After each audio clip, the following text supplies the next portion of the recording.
नमस्कार दोस्तों, तो चलिए आज हम इस छोटी सी वीडियो के माध्यम से जानते हैं कि हमारे देश में विदेशी संतों की नज़र में महाकुंभ 2025 में योगी सरकार की तैयारियों की किस तरह सराहना की है तथा योगी सरकार ने महाकुंभ में आने वाले लोगों के लिए कितनी सारी तैयारियां की हैं।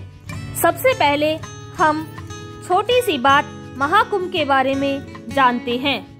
महाकुंभ 2025 जो प्रयागराज में आयोजित होने वाला है, न केवल भारतीय श्रद्धालुओं और संतों के लिए बल्कि विदेशों से आए संतों और पर्यटकों के लिए भी आकर्षक का केंद्र बना हुआ है। जापान, स्पेन, नेपाल, अमेरिका और अन्य देशों से कई साधु संत और योगी प्रेमी इस भव्य आयोजन में शामिल होने के लिए तैयारी कर रहे हैं। तो चलिए अब हम जानते हैं कि विदेशी संतों का अनुभव इस महाकुंभ में कैसा रहा। विदेशी संत और योग प्रेमी महाकुंभ को एक अद्भुत आध्यात्मिक अनुभव मानते हैं। कई विदेशी साधु यहाँ भारतीय संस्कृति, योग और ध्यान की शिक्षा लेने आते हैं।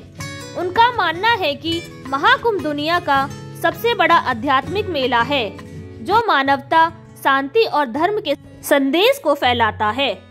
स्पेन से आए एक संत ने कहा कि भारतीय संस्कृति की गहराई और अध्यात्म की अद्वितीयता उन्हें बार बार भारत आने के लिए प्रेरित करती है। वहीं जापान के एक योग प्रशिक्षण ने योगी सरकार की स्वच्छता और सुविधाओं की प्रशंसा की है।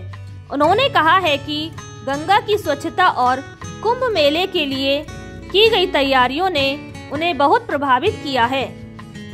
सबसे पहले बात करते हैं कि योगी सरकार की तैयारियों की सराहना की गई है। योगी आदित्यनाथ की सरकार ने महाकुंभ 2025 को भव्य और व्यवस्थित बनाने के लिए विशेष योजनाएं बनाई हैं। इनमें मुख्य रूप से गंगा नदी की सफाई, आधुनिक सुविधाओं का विकास और डिजिटलाइजेशन शामिल है। कुछ मुख्य प्रयास इस प्रकार हैं। सबसे पहले हम बात करते हैं कि गंगा की सफाई कैसे की गई है। योगी सरकार ने गंगा की सफाई के लिए क्या क्या कार्य किए हैं। गंगा की सफाई और स्वच्छता अभियान। योगी सरकार ने गंगा नदी को स्वच्छ रखने के लिए बड़े पैमाने पर अभियान चलाए हैं। यह प्रयास विदेशी पर्यटकों और संतों को विशेष रूप से आकर्षित कर रहा है।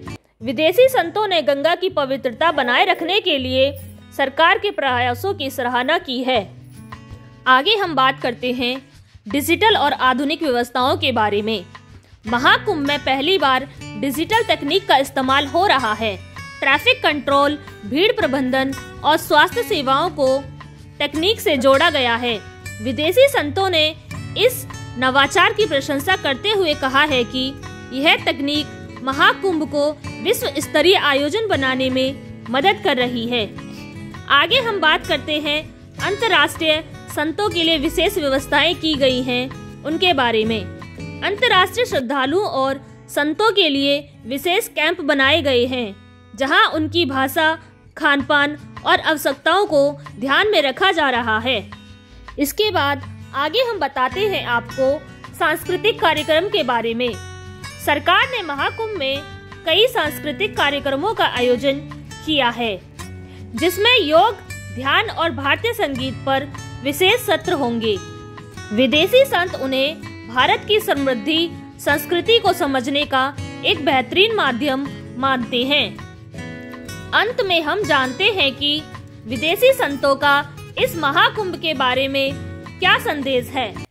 महाकुंभ 2025 में आए विदेशी संतों ने कहा है कि यह आयोजन केवल एक मेला नहीं बल्कि एक आध्यात्मिक यात्रा है। उन्होंने भारत और यहाँ की संस्कृति को समझने और अपनाने का आह्वान किया है।